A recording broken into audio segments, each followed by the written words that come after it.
नमस्ते स्टूडेंट्स, मैं जयेश आपका स्वागत करता हूँ बेसिक कंसेप्ट्स मेरे यूट्यूब चैनल पे।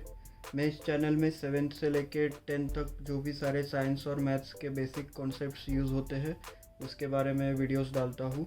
आज हम क्वाड्रेटिक इक्वेशन के बारे में बेसिक जानकारी लेंगे और उसमें एक फैक्टराइजेशन मेथड है, उसको हम स्प्लिटिंग ऑफ मिडल टर्म भी बोलते हैं।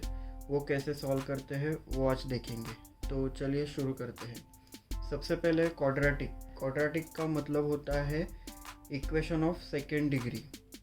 जो भी इक्वेशन उसमें जिसका भी डिग्री 2 होता है उसको आप क्वाड्रेटिक इक्वेशन बोल सकते हो। डिग्री का मतलब होता है हाईएस्ट पावर और एक्सपोनेंट ऑफ इक्वेशन।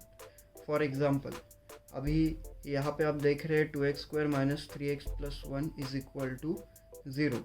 तो यहाँ पे x का डिग्री क्या हुआ 2, यहाँ पे x का डिग्री 1 और यहाँ पे x है ही नहीं, बट वो अगर होता तो उसका डिग्री 0 होता। तो ओवरऑल इक्वेशन का जो हाईएस्ट डिग्री है वो 2 है, इसके लिए इसको आप क्वाड्रेटिक इक्वेशन बोल सकते हैं।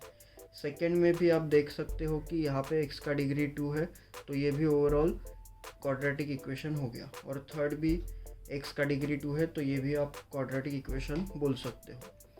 यहाँ पे मैंने और एक्सप्लेन किया कि a quadratic equation is any equation of the form of ax² + bx + c = 0 where a, b, c are constant and a should not equal to 0। क्योंकि अगर a जैसे कि ये पहला टर्म अगर 0 हो जाता है तो यहाँ पे x² का टर्म बचेगा ही नहीं। तो अगर x² बचेगा ही नहीं तो वो क्वाड्रेटिक इक्वेशन होगा ही नहीं। इसको सॉल्व करने के टोटल 4 तरीके हैं, वो आज हम देखेंगे। 4 methods of solving quadratic equation. First है फैक्टराइजिंग, सेकेंड है using the square roots, third है कंप्लीटिंग द स्क्वायर और फोर्थ क्वाड्रेटिक फार्मूला। इसके मैंने एडवांटेज जो है वो रेड कलर में लिखे है और जो डिसएडवांटेज है वो ब्लू कलर में लिखे।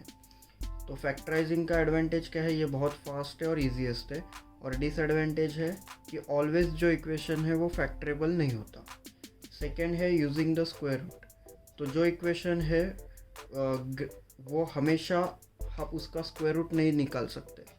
जैसे यहाँ पे लिखा है great when solving for something square. तो जब भी वो स्क्वायर होगा तभी आप यूज़ कर सकते हो, जब नहीं होगा तब नहीं यूज़ कर सकते, नॉट ऑलवेज स्क्वायर। थर्ड है कंप्लीटिंग द स्क्वायर।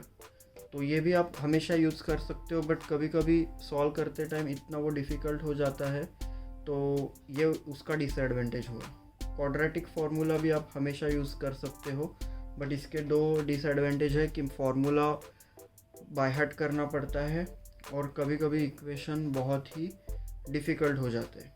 तो इसमें से हम आज फैक्टराइजिंग जो स्प्लिटिंग ऑफ मिडल टर्म वाला मेथड है वो आज पढ़ेंगे।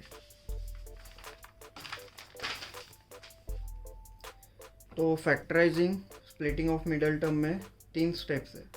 फर्स्ट स्टेप है आपको कंपेयर करना होगा, compare with ax² + bx + c = 0 and उसमें से आपको a, b, c को रिकॉग्नाइज करना होगा। सेकेंड स्टेप है मल्टीप्लाइंग a एंड c। जो भी आपने a और c निकाले हैं उन दोनों को मल्टीप्लाई करो और फिर वो जो a और c का आपको आंसर आया होगा उसके फैक्टर्स निकालो। थर्ड स्टेप है with the help of prime factor. जो भी आपने ये प्राइम फैक्टर निकाले होंगे a × c के, उसमें से आपको 2 ग्रुप ऑफ नंबर बनाने हैं। Find 2 number such that their addition, उनका जो एडिशन है वो मिडल टर्म होना चाहिए। मिडल टर्म यानी ये b, ओके। और मल्टीप्लिकेशन क्या होना चाहिए, a × c। हम एग्जांपल के हेल्प से और अच्छा मतलब आपको समझाने की कोशिश करते हैं। 2x² - 5x + 3 = 0। तो अब हम इसको जब ax² + bx + c के साथ कंपेयर करेंगे, फर्स्ट स्टेप है, तो आपको a का वैल्यू 2 मिलेगा, b का वैल्यू -5 मिलेगा और c का वैल्यू 3 मिलेगा। यहाँ पे बहुत सारे स्टूडेंट क्या करते हैं, ये जो b का साइन है -5 उसको इग्नोर करते हैं। तो आपको a, b, c with the sign लेना है। उसके बाद सेकेंड स्टेप है आपको a एंड c मल्टीप्लाई करना है। यहाँ पे a 2 है और c 3 है, तो a × c यानी 2 × 3 क्या हो गया 6। और उसके बाद उसके प्राइम फैक्टर्स निकालने हैं। तो 6 के प्राइम फैक्टर्स क्या हुए 2 एंड 3, तो यहाँ पे उसके 2 एंड 3 प्राइम फैक्टर्स हो गए।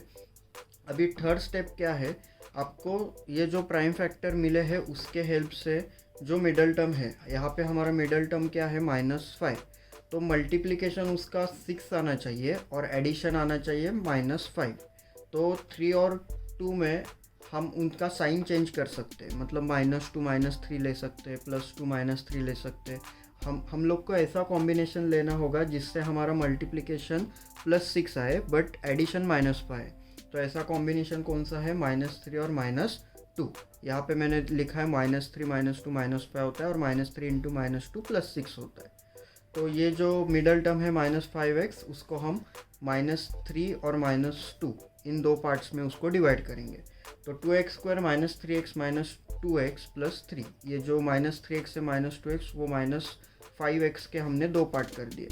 फिर उसमें से ये जो पहला कॉम्बिनेशन है उसमें से हम कुछ कॉमन निकालेंगे।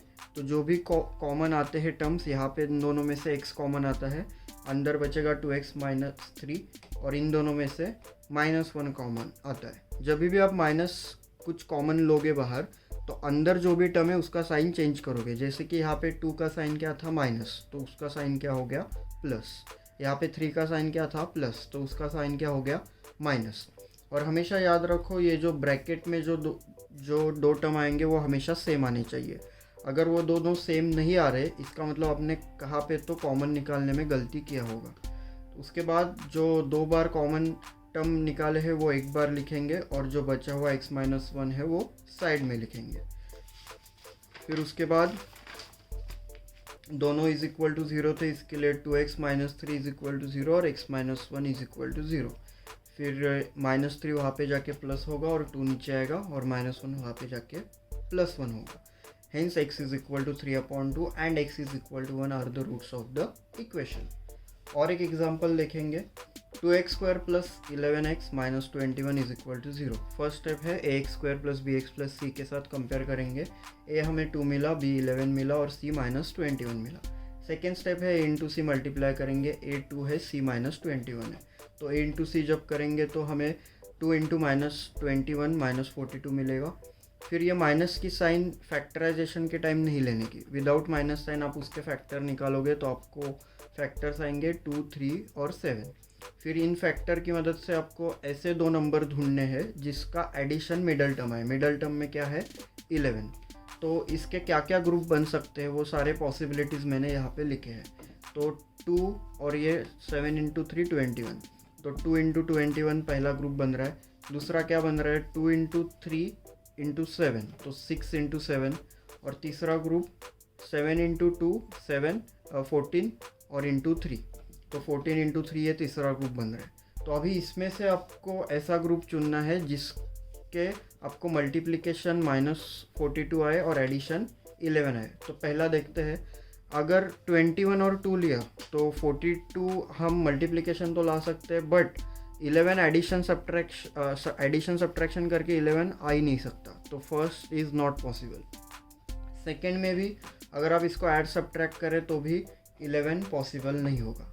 थर्ड केस में देखते हैं, 14 - 3 11 आ रहा है और 14 × -3 -42 आ रहा है। तो ये थर्ड केस आपको लेना होगा क्योंकि ये हमारे केस में अच्छे से बैठ रहा है। तो हम इसको सॉल्व करेंगे। 2x² एज इट इज़, जो बीच में +11x है उसको हम दो पार्ट्स करेंगे, +14x - 3x। उसके बाद -21 एज इट इज़ लिखेंगे = 0। फिर दोनों में से जो कॉमन है 2x वो लिखेंगे, अंदर बचेगा x + 7। इन दोनों में से जो कॉमन है वो -3 है। अभी माइनस की साइन बाहर निकाली तो अंदर के सब साइन चेंज होगी। तो ये माइनस था वो प्लस हो गया, ये भी माइनस था वो भी प्लस हो गया। तो अभी x + 1 7 दोनों सेम आए, वो दो बार जो थे वो एक बार लिखे, जो बचा हुआ 2x - 3 था वो दूसरे ब्रैकेट में लिखा। तो x + 7 = 0 और 2x - 3 = 0। तो x - 7 आएगा और दूसरा x = 3/2 आएगा। और हमेशा इसमें आपको दो आंसर मिलेंगे क्योंकि इसमें हमेशा डिग्री कितना रहता है, 2। जिसका जितना डिग्री रहता है उतने उसके आंसर रहते हैं, ये चीज़ आप ध्यान रखना। मैं कुछ आपको प्रॉब्लम सॉल्विंग के लिए एग्जांपल्स दे रहा हूँ, आप ये सॉल्व करके मुझे कमेंट सेक्शन में इसके आंसर बता सकते हैं और इसमें कुछ डाउट रहेगा वो भी पूछ सकते हैं। आज के लिए इतना ही, थैंक यू।